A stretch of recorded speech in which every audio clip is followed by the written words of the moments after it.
You're listening to the WON Radio Network.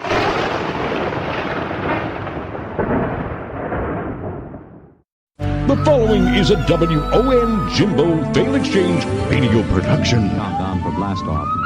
X minus 5, 4, 3, 2, X minus 1, fire. If you're looking for action-packed classic fun, look no further. Carter, there's a machine gun. Look out, Danny! Up in the sky, look! It's a bird! It's a plane! It's Superman! For the best in old-time radio adventures, you've come to the right place. This is one nostalgic weekend.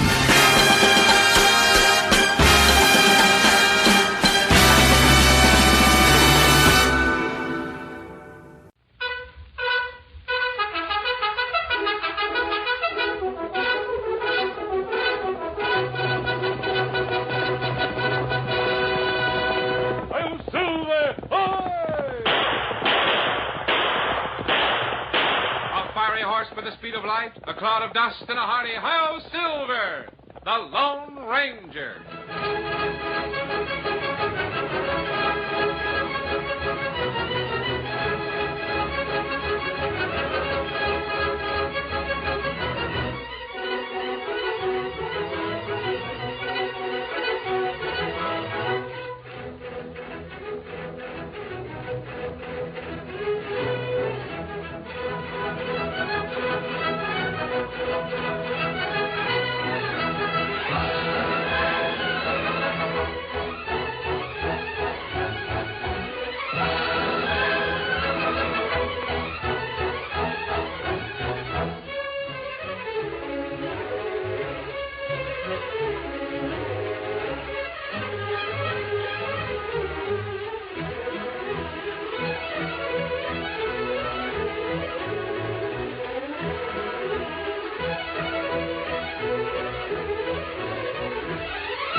With his faithful Indian companion Tonto, the masked rider of the plains led the fight for law and order in the early western United States. The stories of his strength and courage, his daring and resourcefulness have come down to us through the generations. And nowhere in the pages of history can one find a greater champion of justice. Return with us now to those thrilling days of yesteryear. From out of the past and the thundering hoofbeats of the great horse Silver, the Lone Ranger rides again. Come on, Silver! Hurry, big fellow! I'll Silver! Away!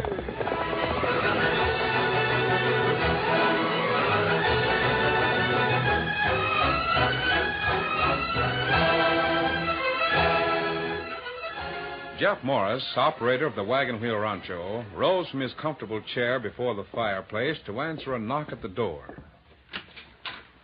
Why, evening, stranger. What can I... Huh? Well, Hello, Jeff. for the love of Mike, it's the masked man and Tonto. Come in, come in. We just stopped by for a moment, Jeff. Oh, but you got to stop in for a visit. I noticed you had company. They might not understand the reason for this mask I'm wearing. Oh, nonsense. And besides, it ain't company. It's just my daughter Janie and her beau, young Jack Page. Now, you come inside and get warm. Got a big roaring fire going. Come in, you hear? Oh, thanks. It was evening. In the big living room of the ranch house, the masked man sat comfortably before the open fireplace, listening to the words of the old ranchman. Also enjoying the warmth of the open hearth were Jeff Morris's daughter Janie and Jack Page, who served as foreman for Mr. Morris. The stolid Indian Tonto sat silently staring at the quick-leaping flames. Well, all in all, it's been a mighty good year for us, mighty good. How much stock would you be wintering, Jeff? Well, can't rightly say until after the first of the year. Depends a lot on how long this good weather lasts. Well, perhaps Tonto can answer that for you, Dad. Well, how about it, Tonto? Sure, you tell the boss what kind of weather's ahead, Tonto. Me, I'm betting we have a short winter and lots of open weather. Is that the way it looks to you, Kemosabe? If it's an open winter, Dad will keep all of his cow herd and be money ahead in the spring. Yes, but on the other hand, if the weather turns real bad, I ain't likely to have feed enough on hand to winter 'em all. What did you call your friend a moment ago? Kemosabe.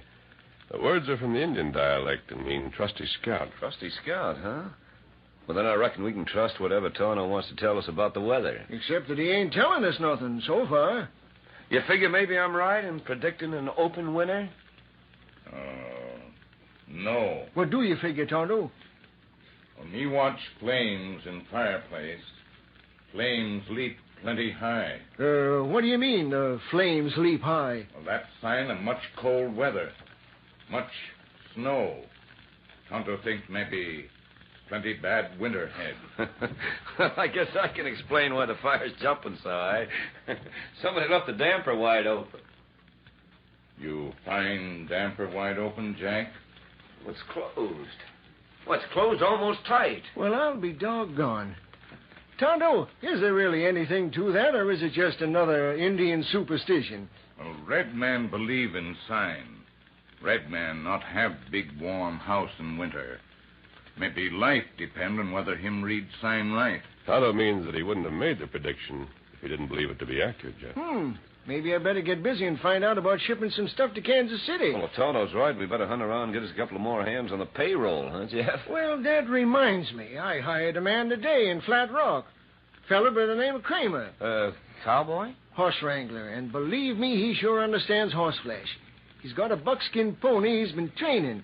It's pretty near as smart as your black mare, Jack. Oh, yeah? In fact, he wasn't interested in the job nohow. Then I got to telling him about your horse. And the more I talked, the more interested he got. And then, well, about that time, Janie come walking out of the post office and over to the buck. Now, Dad. And this Kramer gent, he took one look at Janie and swallowed his Adam's apple 3 or 4 times. Don't you believe a word of it, And Jack. right away, I had myself a new hired man. He's coming out in the morning. Well, I'll look around, see if I can find another puncher someplace. This Kramer fellow be rather heavy set, sort of reddish hair and about the size of Tonto. Why, yeah, sure. You know him? If Bud Kramer's coming to work here tomorrow, I think you can stop worrying about the other cowboy. Huh? In about 2 days, you'll have another man on the payroll. A fellow named Pokey Langley. But, I don't savvy. I'll tell you a story about Kramer and Langley. But you'll have to promise not to repeat it because I wouldn't want to spoil their fun. Oh, my goodness. This sounds awfully mysterious. Yes, go ahead. Tonto and I have run across Langley and Kramer up in the North Country several times. They're inseparable partners. That's right. And wherever they go, they always manage to stir up considerable excitement. Hey, you don't mean that they're troublemakers, do you? Well, let's say they're practical jokers, Jeff. With a special delight in tormenting lawmen. What? Just how do you mean? Well, they always come into a strange town separately. The first one to arrive usually hangs around town a day or two until most of the townspeople know who he is. Then the other one comes riding into town and wants to know if anyone has seen or heard of his double-crossing partner. Ho there, ho. Hey, mister. Yeah? What can I do for you, stranger? My name's Pokey Langley, and I'm a-looking for a no-good double-crossing maverick by the name of Bud Kramer. Kramer? Say, what are you... Aha. I see you've heard of that Pison Sidewinder. Tell me, is he here in your fair city?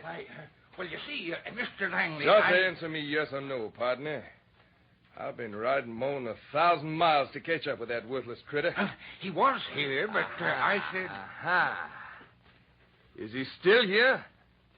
Well, is he? Well, I think so, but I ain't rightly sure. I'm going into this here hotel and scrape off the trail dust I've been accumulating.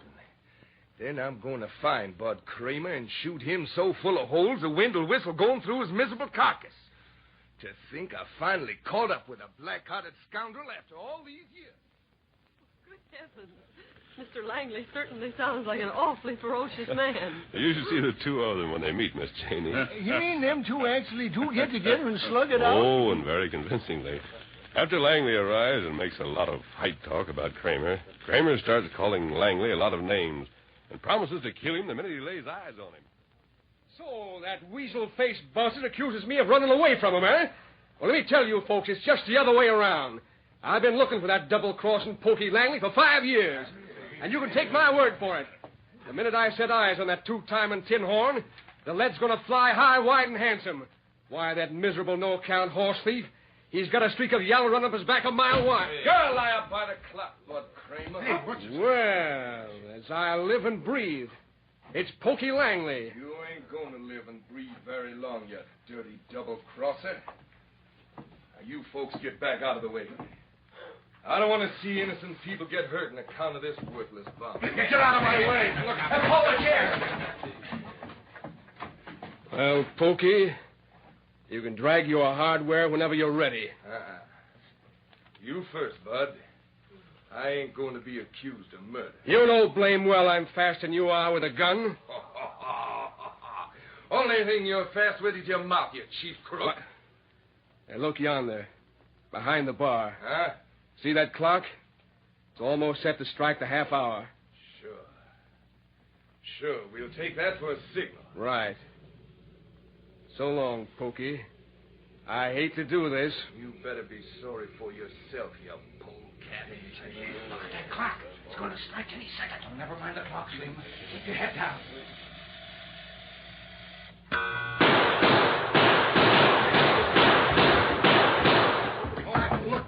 Why, they killed each other. Empty their guns. Somebody get the sheriff. Sheriff? Them fellas don't need no sheriff. They need the undertaker. I know they was a pair of killers the minute I first laid eyes on them. Kramer and Langley feller, them think that pretty funny joke. You mean them two Ranahans went through all that hullabaloo just for a joke? That's right. Well, what happened when the sheriff got there? Or the undertaker? Well, they'd arrive at the scene of the shooting to find Langley and Kramer slapping each other on the back and laughing their sides out. And everybody in the place scared out of their wits, huh? Kramer and Langley never bothered to explain that they do their shooting at each other with blank cartridges. Blank cartridges? Well, of all the loco stunts I ever heard of, that sure is the worst. Well, I guess we can stand another log on the fire. So you figure if Kramer shows up here tomorrow, the other fellow, Langley, will be along asking for a job in a day or two, huh? Yes, I think you can depend on it. The masked rider and his Indian friend were gone when the ranch house came to life the next morning. After breakfast, Jeff Morris and his daughter Janie joined a group of cowboys in the ranch yard to watch young Jack Page as he put the black mare Lady through her paces. That mare is just the smartest piece of horse flesh I've ever seen in my life. And the handsomest, huh, Dad? Well, now, who are you talking about, the horse or Jack Page? Well, they're both very handsome, if you must know. Oh, a fella's looks don't mean nothing, Janie. But I'll sure take my hat off to a fella that can handle a horse the way Jack handles that mare. Look, he's teaching her a new trick. Oh, he's teaching her to count. Sometimes she behaves beautifully, and other times she's awfully stubborn. A genuine female characteristic. Oh, you. Uh-oh. Looks like we got company coming. Oh, it's that Kramer gent. Jack, come here a minute. Huh? Oh, what do you want, Jeff? Here comes young Kramer. Now, we ain't supposed to let on like we know about him and his partner, Langley. Savvy? Don't worry, I'll keep mum about it. And you too, Janie. Oh, I wouldn't spoil their fun for the world. Besides, I'd like to see Sheriff Dixon get all excited when the shooting starts. Yeah. Oh, hold it now. Howdy, Kramer. Oh, easy. Howdy, folks. This is Bud Kramer, the new wrangler I hired in town yesterday. Hi there, lady. What's the matter with you? That's quite a mare you got there, mister. There ain't none better, Hold, girl. Hold, steady there. What in the world has come over? Hold now. Cut out that prancing around. Acts kind of nervous. What'd you call her? Her name's Lady.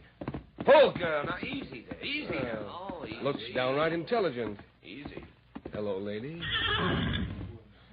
Well, now, look at that, would you? What's the matter, girl? I'll be darned. Anybody would think they was holding a regular conversation. Didn't I tell you this fella knowed how to handle horses? I'll bet you're a pretty good trick horse, huh, lady? What? Look. She's nodding her head. How in the world do you do it? I reckon it calls for a heap of patience, Miss Janey. Jack's been trying to teach her to count. Oh, shucks, that ain't nothing much for a smart horse to do. Our lady here. Let me see your teeth, lady. Mm-hmm. About a 5-year-old, huh? Yeah, that's right. Lady is 5.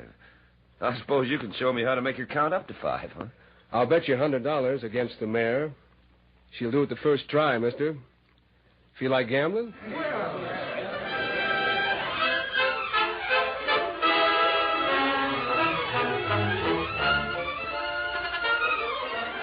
The curtain falls on the first act of our Lone Ranger story.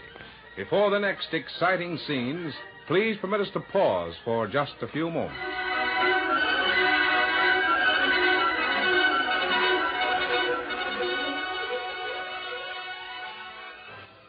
3 months ago, there weren't enough masks. We were desperately sourcing from all over the world. People were making face coverings from scarves and bits of fabric. Now there are plenty of masks, but some people don't want to wear them. Come on, mask up, America. Brought to you by the Ad Council. Now, to continue our story.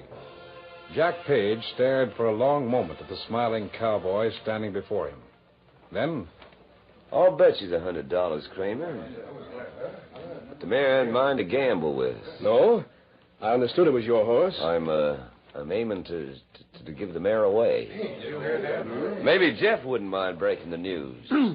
Well, what Jack is trying to tell you fellas is that him and Janie is fixing to get married. Janie becomes the new owner of the black mare on her wedding day. I think Lady will be the nicest wedding present any girl ever had. Well, Mr. Kramer, are you going to show us how to make Lady perform? Some other time. Right now, I better get my gear over to the bunkhouse. Kind of a loudmouth, Jasper, ain't he? Makes a lot of big talk and then just walks away. I wonder. Huh? I wonder if it was. Just a lot of loudmouth talk. Well, he sure changed his mind in a hurry when...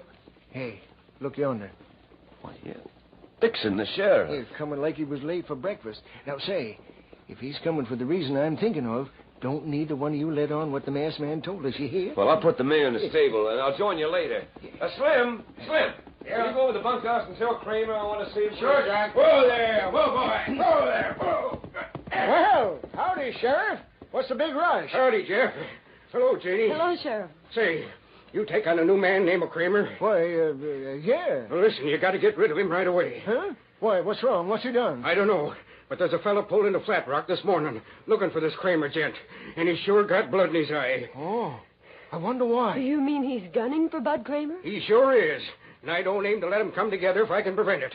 Why, this fella, this Pokey Langley, he come roaring into town looking for Kramer, and I declare I never seen a man more anxious for a killing party in all my life.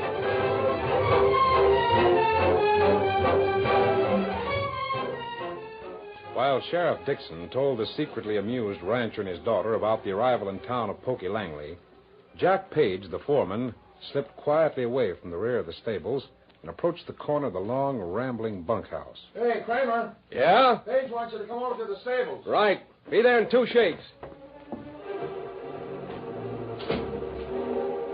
A moment later, Jack Page stepped quietly through the doorway of the deserted bunkhouse and went quickly to the blanket roll that belonged to Bud Kramer. Maybe just a footloose cowboy, and then again, maybe not. But just in case, won't do no harm to find out in advance. Nothing very unusual here. Hey, what's... Get this bedroll made up like it was and get out of here.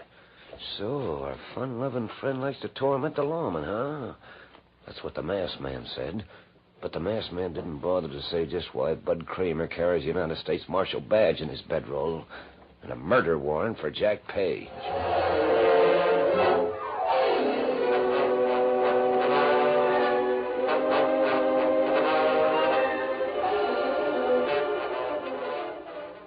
It was afternoon when the Lone Ranger met his friend Tonto at their new campsite. Quickly, the Indian related what had happened.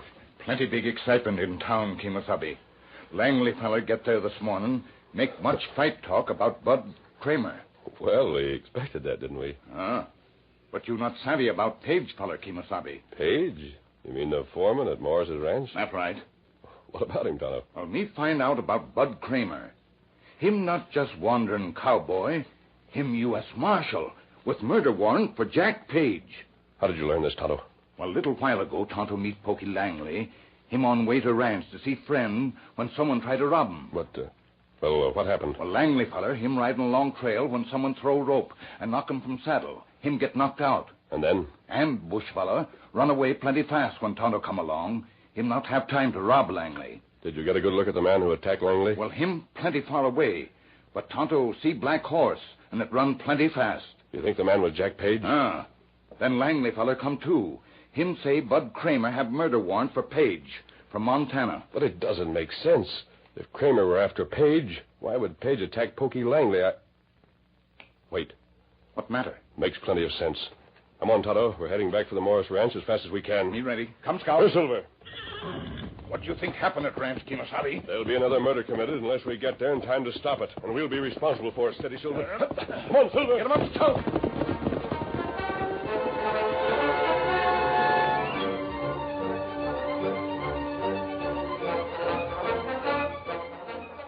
When Pokey Langley arrived at the wagon wheel for the make-believe gunfight with his friend Bud Kramer, it wasn't hard for him to pretend to be in a furious temper. Ho, ho, ho, fella, ho.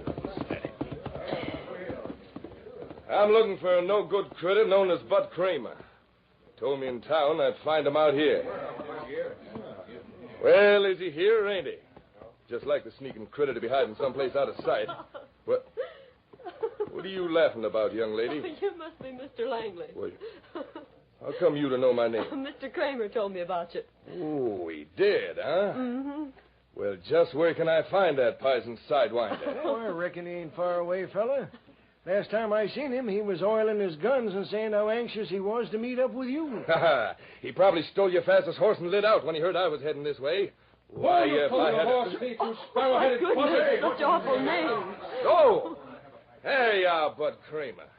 At last I've caught up with you. You ain't caught up with nothing but the Undertaker, you puffed-up windbag. Whenever you're ready, you can stop shooting off your face and try shooting that six-gun you're packing. You folks stand back out of the way. I don't aim to see innocent people get hurt while I exterminate this double-crossing varmint. What? I'm going to count to 3, partner.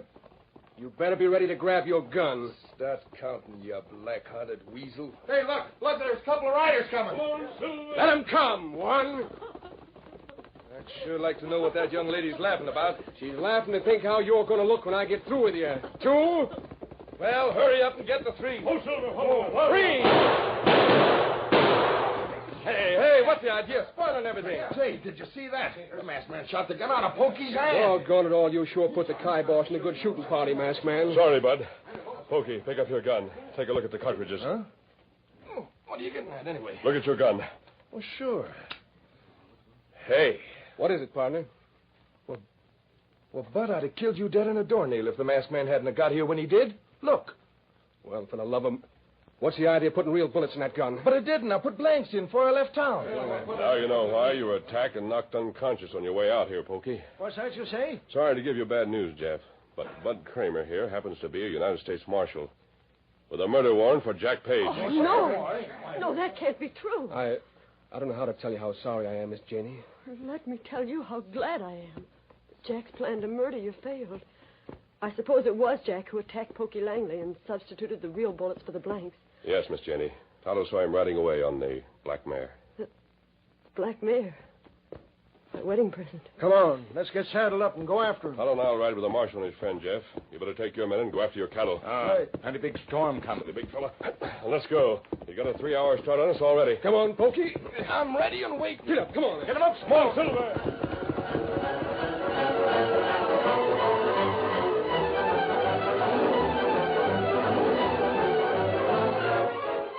Throughout the afternoon, Jack Page headed the black mare into the upland country. 12 miles ahead lay the entrance to Pocono Pass in freedom. Get up there. Get up, boy.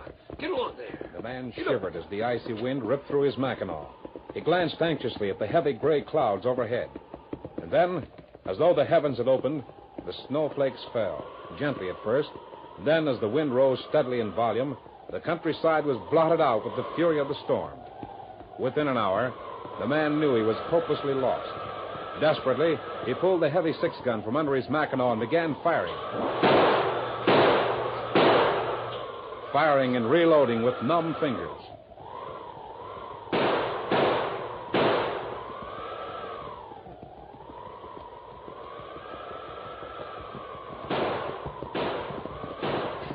Listen, up ahead.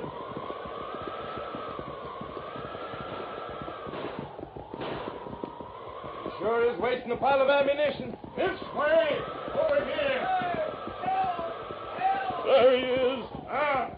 In find shelter on the cliff. Come on, let's get his guns and ammunition. You go back to ranch tonight, Kimasabi? No, Tonto. We got a fire going under that cliff and wait for daylight.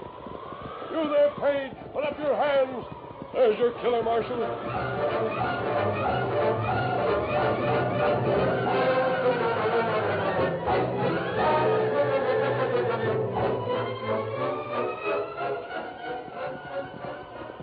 It was mid-morning when the party returned to the wagon wheel with their prisoner. As they rode into the ranch yard, Jeff Morris and his daughter came out to greet them. Oh, Silver. Easy, big fella. My golly, Tonto, you sure did call the weather. Did you get your cattle out in time? Yes, sir, and just in time. Well, Jack, I see they brought you back. And I don't mind saying I'm sorry for you. And you, Zany. You sorry for me, too? Of course I am. But I'm glad in a way. Well, glad? Glad that Bud Kramer and his friend and the Lone Ranger and Tonto found you and brought you back. I guess I got panicky. Probably would have died if they hadn't found me last night. Janie, I want you to keep the mare for your own. No. No, Jack, I wanted to own Lady once. As a wedding present, remember? Just a minute. That mare ain't yours to give, Mr. Page. So climb off. What's that you're saying, Kramer? The mare was stolen from me up in Montana over a year ago. And Page killed a fella in a gunfight. Took the mare and headed south. Oh, that's a lie. Well, the horse ain't even branded. How can you prove anything? I wanted to show you once that I knew how to handle this lady horse better than you could. And I found out Miss Jenny was getting the mare for a wedding present. I changed my mind then. Now I reckon I can change it again. What do you mean? I just want to show you one trick you never knew that a horse could do. Lady. Buck, lady. Buck. Turn it loose, lady. Stop it! Now cut it out! Make her stop! Let go now! Now that's what I call getting unloaded in a hurry. Excuse me for laughing, but it was funny. Jeff, can you lend me a horse to take this fella to town? Sure, you bet, Marshal. Hey, you waddies, keep that bunkhouse door shut. Janie. Yes, Bud? I don't figure to stay in this law business much longer.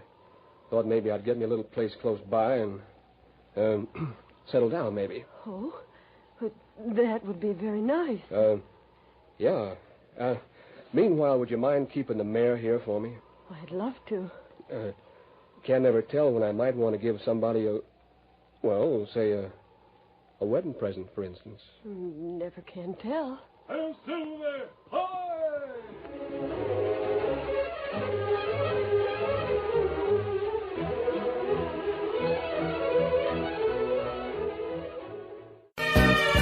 We'll be back for more One Nostalgic Weekend after these classic messages. High Boy Donuts are the best. They're the best. They're the best. So reach for High Boy Donuts. They're the freshest things in town. They come in all varieties. Sure do please. Sure do please. Orange glaze or applesauce. The freshest things in town. High Boy Donuts. Mmm, good.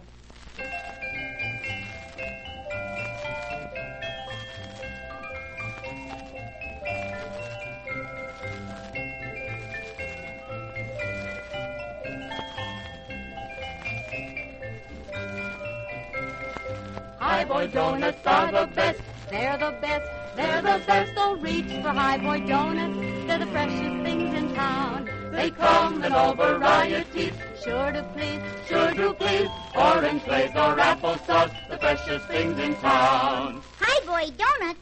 Mmm, good. This is One Nostalgic Weekend on the WON Radio Network. If doctors, nurses, and grocery store clerks can wear a mask for 10 or 12-hour shifts, you can wear a mask for an hour or less when you go to the store. Do your part. Mask up, America. Brought to you by the Ad Council. And now, back to One Nostalgic Weekend.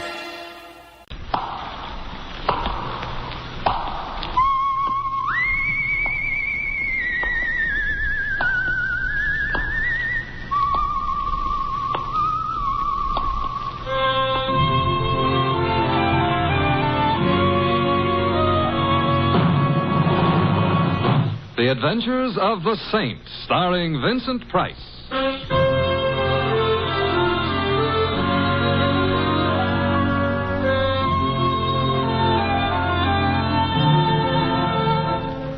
The Saint, based on characters created by Leslie Charteris and known to millions from books, magazines, and motion pictures.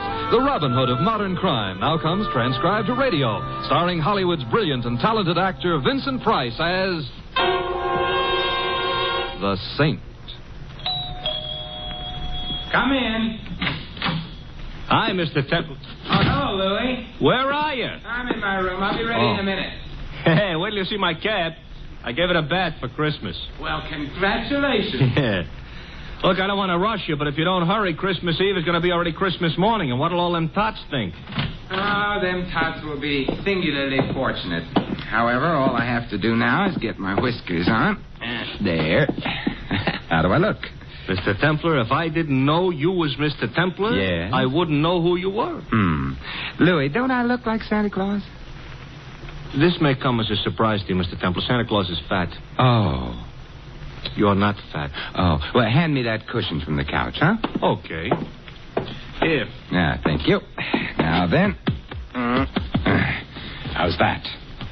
Now say ho, ho, ho. What for? Santa Clauses always say ho, ho, ho. Oh, I see. Ho, ho, ho. Well, anyway, you look like Santa Claus.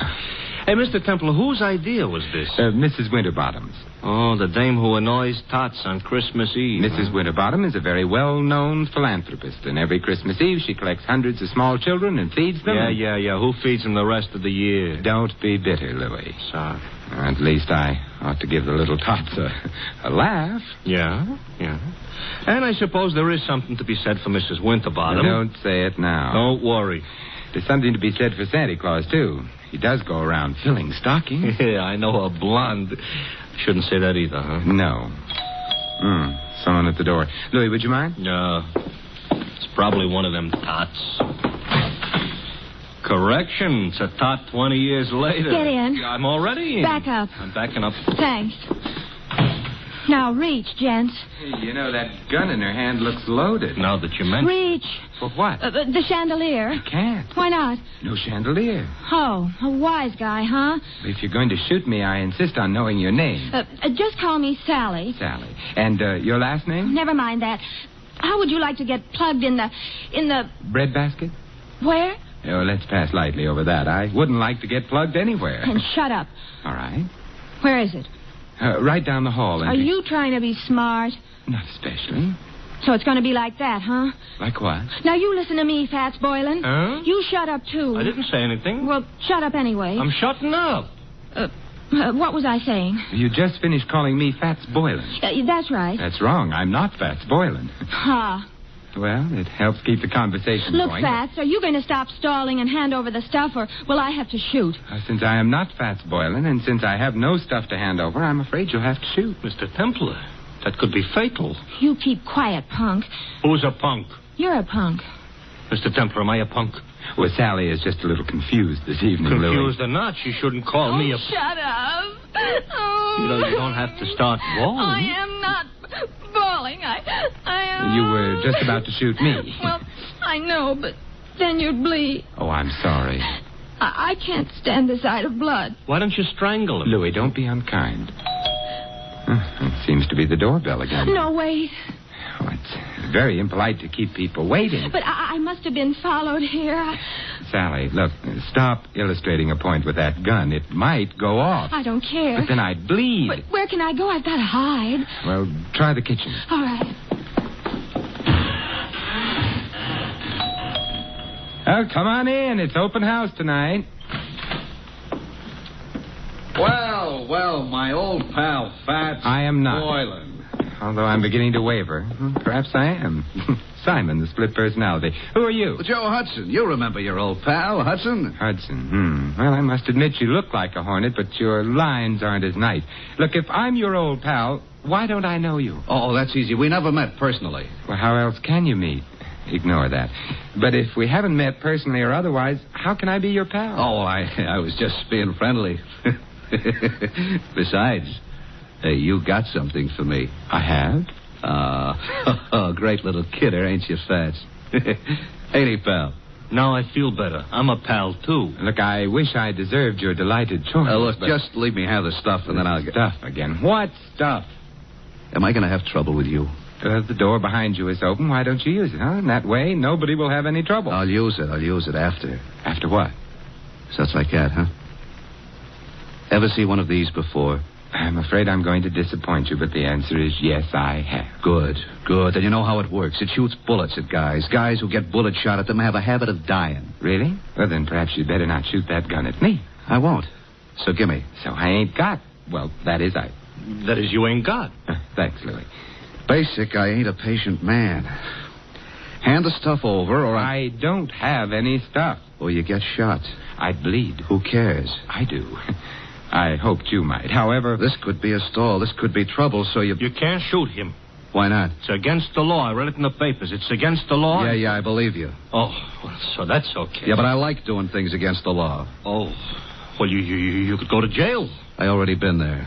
Well, for shooting somebody, they'll hang you or something. If somebody told them. Well, I would. You would, huh? I would. So maybe I'd better shoot you first. Well, I wouldn't want to deprive Mr. Templar of the privilege. Well, Fats, it's your last chance. Oh, not that phrase. Also, I still don't know... So it looks like I'm going to break a law. Hey, who did that? You did, you dope. I did not. This here's a plan. But you won't get away with it. Goodbye, Mr. Hudson. Mr. Templar, who made with the artillery? It must have been Sally. She's in the kitchen. She can stay there. She saved our lives, Louis. Yeah, but maybe by now she's found out she likes to shoot guns. Let's hope not. Hello. It was nice of you to frighten Mr. Hudson off. I did? You did. I didn't hit anybody? No. Oh, I'm so glad. Hey, I've got her. She's out cold. Come on, up. Put her on the couch. Come on.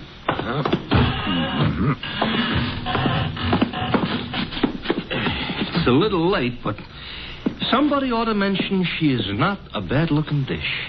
You've mentioned it. Looking for smelling salts in her bag? No. Identification. Here's a driver's license. Her name is Sally Walters. Address 49 Arden Drive.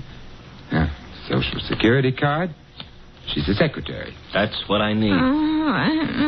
Take it back. She's coming, too. Better put the bag back. Yeah, but keep the gun, though. There's still some bullets in it. No. We don't want her to know we went through her bag. We're ashamed of ourselves? We're going to pay her a visit.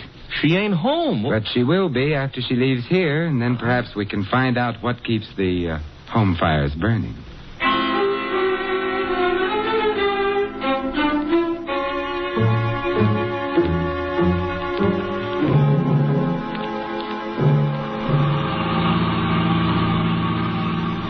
Sally was in kind of a hurry leaving us.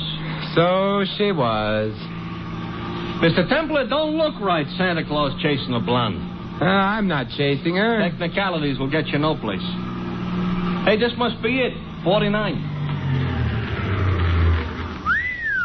What is she a secretary of? The Treasury? I suspect this is where she works, Louis. She works overtime, huh? Yeah, and probably sleeps in. Come on. Yeah. I hope that nobody is peeking because they'll think Santa Claus is off schedule. I think perhaps I can manage without the whiskers. Yeah. Ouch! Now you look like an imposter. Will you ring Louis? Okay. You know, this is the type house I got a feeling Santa Claus would have to use the servants' entrance. Yes. I'm Simon Templar. You are? I am. There's nothing I can do about it. Mr. Templar, all butlers are like him? I doubt it. I think he's been practicing. Haw. Well, good night, then. I think not. Would you mind removing your shoe from the door? I would. You might at least have shined it. Humphrey, whoever is it at this time of night? No one, madam. Oh, but such an interesting-looking no one. Santa Claus, you've lost your whiskers. I haven't. They're right here in my pocket. How nice. Actually, my name is Simon Templar. I'm Carla Worth. This is Louis. Hi. Oh, I mean... Hi. Be kind to the peasants type. Did you want to see me? Now that I've seen you, yes. Well, come in, then. Thank you. But, madam... Humphrey, go away. Yes, madam. Humphrey's such a problem sometimes. Shall we?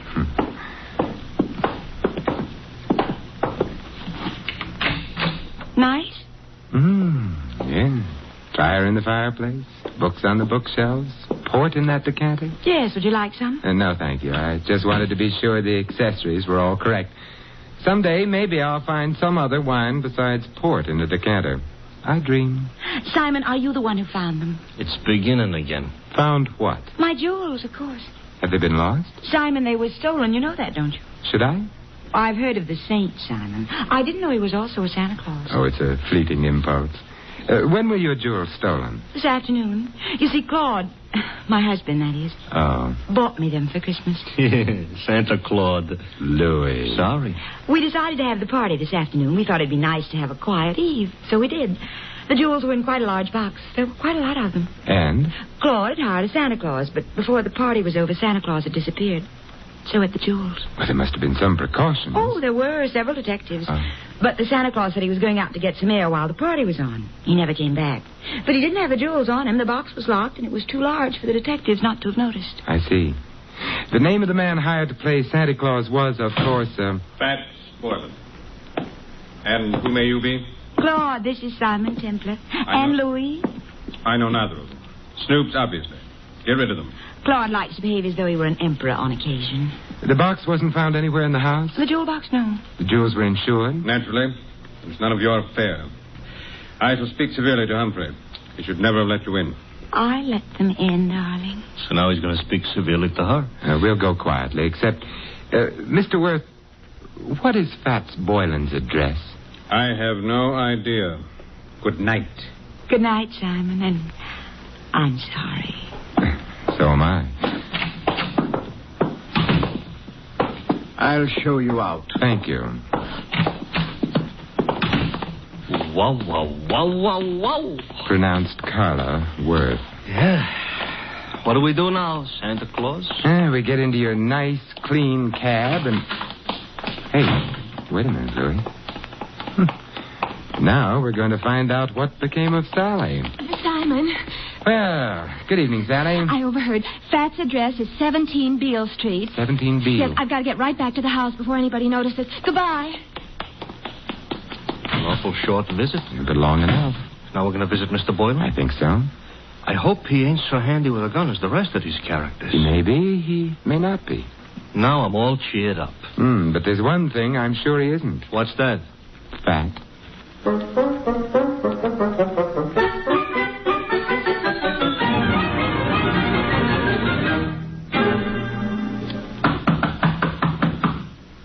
Quite a change from the Waits dump.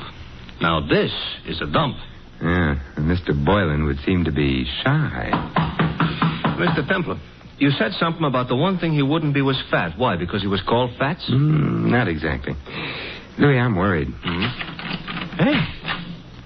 Hey, the door was open. Yes. Maybe that means our bird has flown? Maybe. Come on, let's go in. Okay. I ain't usually so poetical, but the light's on. Yes. And the room looks funny. Looks like a hurricane came to stay for dinner. And remained for 6 months. Somebody was looking for a jewel box? And someone obviously didn't find it. The extent of the search indicates that. Nothing was left untouched. It's a funny smell in this room, you know. A couple of funny smells. Yeah. One's perfume and the other... Gunpowder. Huh? Gunpowder. That's why I ain't been looking behind any pieces of furniture. It really wasn't very far to look, Louis. Huh? He's behind the daybed. Fats? Fats, Louis. He ain't doing so good? He's dead. And Louis... Yeah? He wasn't fat.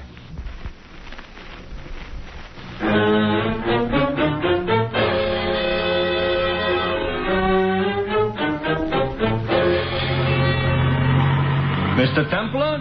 Yes, Louis? We're being followed. Since we got out of Boylan's place. That's interesting.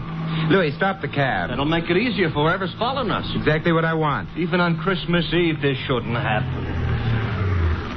Now what? We get out.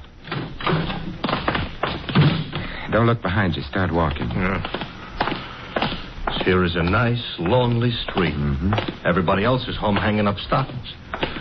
I wouldn't mind hanging up stockings myself. Who do you think it is? I think it's our friend Hudson. Oh, I just lost 5 pounds. You mean the guy that was chasing Sally, who was all ready to shoot us until she made the explosion? Neat reminder. Oh, you think he wants our money or our life? Possibly. What kind of an answer is that? In here, quickly. Here. Mr. Temple, this here alley is full of garbage cans. It's also dark. You don't have to see garbage cans to know they're around. Hudson? Yes. Good evening, Hudson. What? Don't turn around. I've got a gun on you. Hey, I don't like it. Louis, take Mr. Hudson's gun away from him. Okay. I got it. Mr. Templar. Good. Aim it at him. Hey, now, wait a minute. You can't shoot me with my own gun. Why not? That ain't tactful. What other gun could I shoot you with? Your own. Hey, you mean you ain't got a... Oh, mister, you were a liar. And on Christmas Eve, too. Hudson, who hired you to follow Sally and me? It was my own idea. Louis, Mr. Hudson isn't being friendly. He ain't, huh? He ain't. Therefore... Hey, now, don't lose your heads, fellas. We've lost patience with him, Louis. We have? Shoot him, Louis. He's beginning to bore me. He's beginning to... I should shoot him? Yes.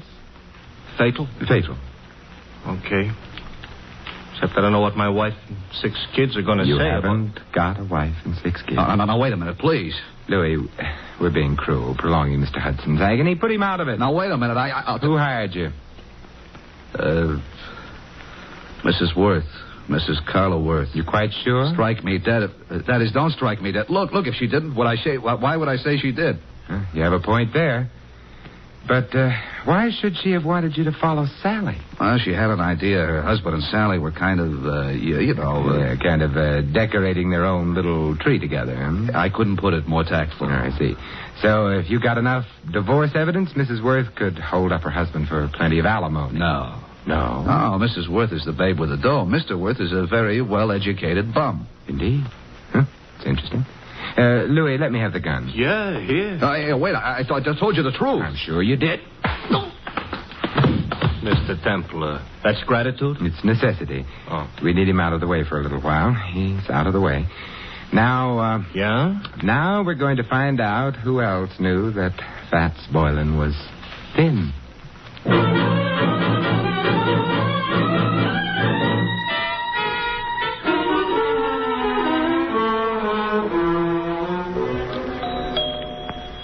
You know, if we visited often enough, I might even get accustomed to this joint. You might also start confusing yourself with Grant. Good evening, Humphrey. I'm sorry the family have retired for the night. Well, it is late, I know. I wish to retire myself. Why, Humphrey, you don't look 65. Good night, sir. Aren't you going to ask us in? No. Why, Humphrey, I thought you and I were going to sing Christmas carols together. Let go of me. Shut the door, Louis. Okay. I shall complain. All right, but not now. Mr. Templar, I'm going to wear that gun out, hitting people over the head with it. And I couldn't have him warn anyone we're here. Why, we're going to burgle the joint? In a way. Huh? And a kinder description would be search the place, Louis. Oh, for what? Oddly enough, something that can't be seen or touched. Sounds like a ghost. Yes, and in a way it is. The ghost of a murderer.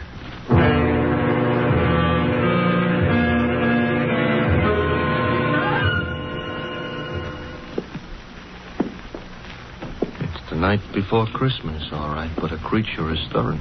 A couple of creatures, us. Yeah, we've covered all the rooms on the other landing. Therefore, the bedroom should be here. And therefore, this should be someone's bedroom. Let's go in. We're sleeping? Now, if I can open the door softly enough and look in. Moonlight through the window. Yes. The dressing room. Door beyond would be the bedroom proper. Proper is not a word we're in any position to throw around. We'll have to go in to the dressing room. Come on, Louis. Okay. Wait a minute, Louis. Inhale. Mr. Templar, I don't usually take breathing exercises in the middle of the night. Louis. All right. I'm inhaling. Well? Perfume. Familiar? I could learn to love it, but no. Well, then out we go. You didn't care for that perfume. It didn't tell me anything. What do you want perfume should tell you? Who killed Fats Boylan?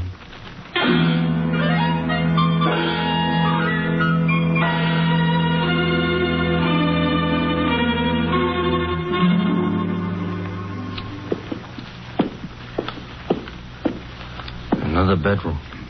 We go in? Naturally. For a bachelor, that ain't the word you should have used. I'm beginning to get worried about this. Supposing somebody screamed. Pull yourself together, Louis. Okay. After all, like the poet says, strong heart never won fair maiden. You mean faint heart. All right, so for dinner I'll eat dog food. Now. Another dressing room. Well? Hey, Mr. Templar. Yes. The same perfume we noticed. Uh-oh. Don't be frightened. Simon, what are you doing in here? Louis and I have been testing perfumes. It's the middle of the night. You awakened me. I'm sorry. I'm even sorrier about something else. What's that? The perfume you use is very distinctive, Sally. I supposed to say thanks? No. Because the last place Louis and I noticed it was in Fats Boylan's room. Minutes after he'd been killed. Oh. Not good, Sally.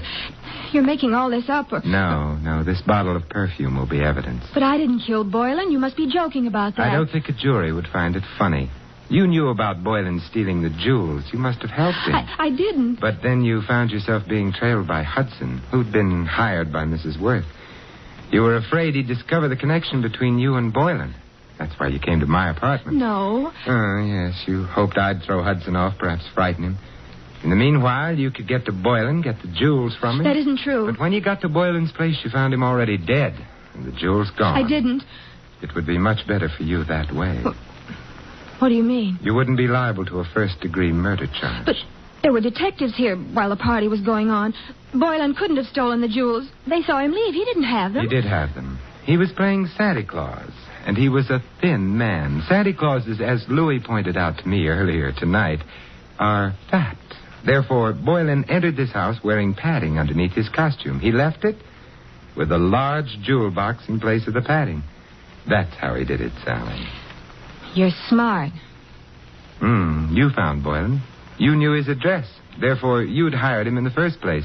And therefore, also, a jury would believe you'd killed him unless you tell us who did. Well, all right. I'll tell you. There's really no need, my dear. Oh, Claude. Hey, Mr. Templar, tell him to point the gun someplace else. Mr. Worth, point that gun someplace else. I prefer this direction. You were saying, Mr. Templar, about the jewels? The jewels were insured. Therefore, you, Mr. Worth, arranged to have them stolen. Indeed. Indeed. In that way, you could retain the jewels, the insurance money as well, and not worry very much whether or not your wife divorced you. Clever. Boylan is dead. How true. You had to see to that, didn't you? Otherwise, he might have blackmailed you for the rest of your life, or for whatever money you got out of the entire crooked deal. I can see two other deaths. Yours, your friend. And Sally? You going to kill her, too? That depends, I should think, on Sally. Claude, I never knew you intended to kill anyone. There's no need to play the ingenue quite so strenuously, my dear. You were in on most of it. But not murder. I'm afraid Mr. Templar's pessimism is justified. I shall have to include you. But however did you get onto her, Templar? Her perfume. To be precise, this perfume. Well, you got him in the eye. Yeah, I hope this gets him someplace more effective. Mr. Templar, the trail of unconscious bodies you're leaving behind you tonight, if laid end to end... Yes, Louis? ...would look terrible.